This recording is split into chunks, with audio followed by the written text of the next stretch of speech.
వేడివేడి అన్నము, రొయ్య పొట్టు పొడి, రొయ్య పొట్టు వేయించి పొడి కొట్టినా కదా, తెల్లవాయి కారం వేసి మిక్సీలో. ఇందులోకి వేడి నెయ్యి, ఎక్కువ తినేస్తున్నా ఈరోజు. వేడివేడి నెయ్యి కమ్మగా ఇలా కలుపుకుని తింటే ఉంటుందండి. అబ్బా, నాకు నోట్లో నీళ్ళు ఊరిపోతున్నాయి.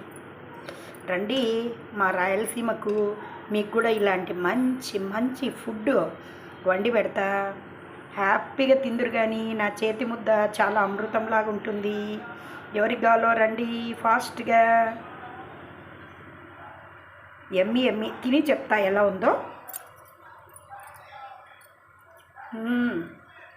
అబ్బా అబ్బా, ఇంకా ఏ కూరలు అవసరంలే నాకు. ఇది ఉంటే అమృతం అండి, నిజంగా అమృతం.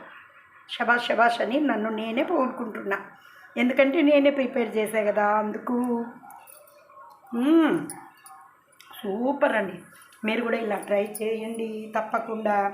చాలా బాగుంటుంది. నేను ఆగలేకపోతున్నానండి, తినేస్తున్నా. బాయ్.